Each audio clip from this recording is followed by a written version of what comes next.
Elphinstone पुलाच्या तोडक कामासाठी आता 2 दिवसाची स्थगिती देण्यात आली आहे। काल रात्री कालिदास कोळंबकर जे भाजपचे स्थानिक आमदार आहेत त्यांच्या नेतृत्वात आंदोलन झालं होतं। आपल्यासोबत आपण त्यांची बातचीत करणार आहोत। तुमचं स्वागत आहे।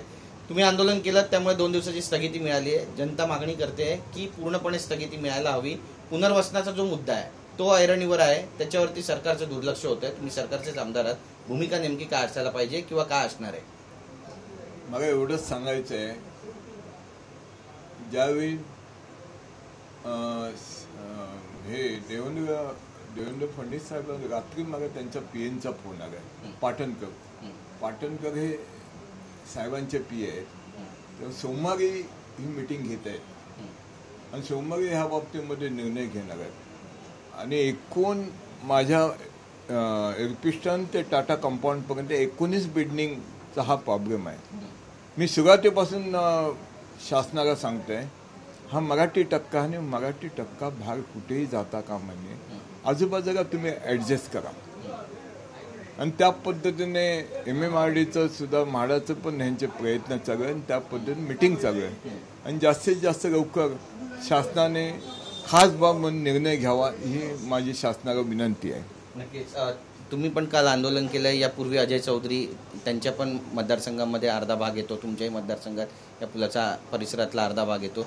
दोघांनी आंदोलन केलेले आहेत आणि मनसे सुद्धा या ठिकाणी आंदोलन करते, त्यामुळे एक राजकीय विषय झालाय एल्फिस्टन पूल। म्हणजे राजकीय विषय नाही, माझ्या जनतेची एवढीच मागणी आहे की आम्हाला इथेच आश्रय द्या आणि चांगल्या पद्धतीने हे करा। कारण नाही म्हणते ते कस्टममध्ये हे डेव्हलपमेंट होते आहे, 520 किंवा 620 त्यांना द्या, ही माझी कायदेशीर मागणी आहे आणि त्या पद्धतीने तेवढा एरिया येतोय त्या डेव्हलपमेंटमध्ये, एवढीच माझी विनंती आहे शासनाला।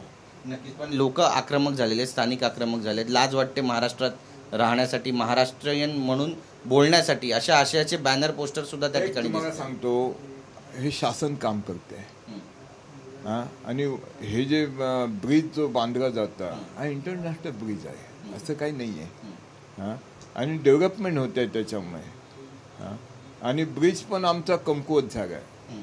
तर एक विरोधकांचं हे कामच आहे, चांगल्या कामाला पण विरोधक कधी चांगलं म्हणत नाही, ह्या मताचा मी आहे। एवढे दिवस मी काम करतो माझ्या जनतेला घेऊन की इथे ह्या लोकांना जागा मिळावी, ह्या लोकांना भाग जाऊ नये, त्या पद्धतीने त्यांचं प्रोसिजर चालू आहे, म्हाडाचं प्रोसिजर चालू आहे।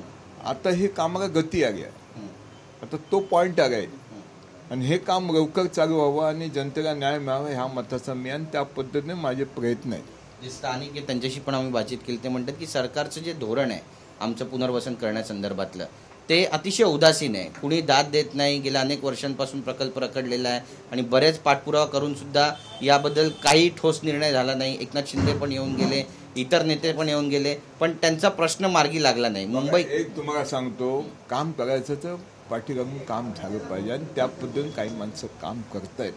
मेहनत एकनाथ शिंदे स्वतः साईडवरती होते आणि त्यांनी ती परिस्थिती पाहिली आहे आणि त्या पद्धतीने त्या गतीने ते काम झालं पाहिजे ह्या मताचा मी आहे।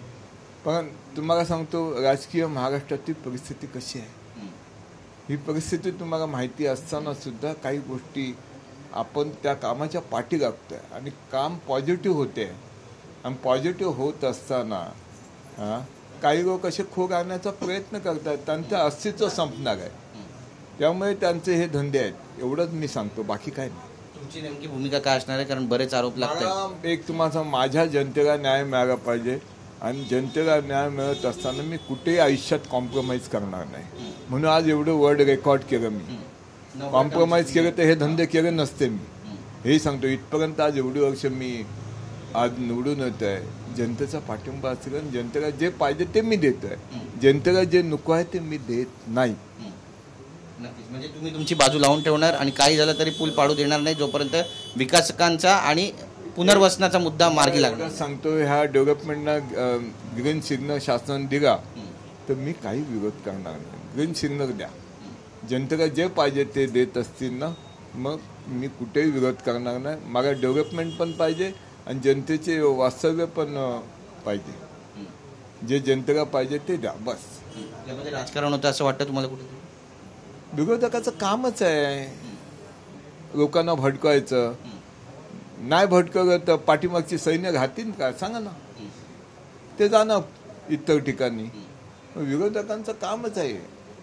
चांगल्या कामाला विरोध करणं विरोधकांचं कामच आहे. एवढं मी सांगतो. आजपर्यंत माझा अनुभव आहे. सोमवारी महत्वाची बैठक होणार आहे. या बैठकीत काही महत्वाचा तोडगा निघेल असं वाटतं? निघेल असं वाटतंय. माझं मन सांगतंय. कारण मी आतापर्यंत जे प्रोसिजर केलं आहे ते नाही म्हणतं तर पॉझिटिव्ह आहे, निगेटिव्ह नाही आहे. आणि त्या पद्धत अधिकारी साथ देत आहेत असं काही नाही आहे. हेही तुम्हाला सांगतो. आमच्याशी बातचीत केल्याबद्दल. तर सोमवारी काहीतरी ठोस तोडगा एल्फिस्टन पुलाच्या संदर्भात निघेल आणि पुनर्वसनाचा जो मुद्दा आहे तो मार्गी लागेल असा विश्वास व्यक्त करतायत आमदार कालिदास कोळंबकर. नेमकं सोमवारी काय होणार आहे पाहणं महत्वाचं ठरेल. कॅमेरा पर्सन अमित शिगवणचा गिरीश गायकवाड, TV9 मराठी, मुंबई.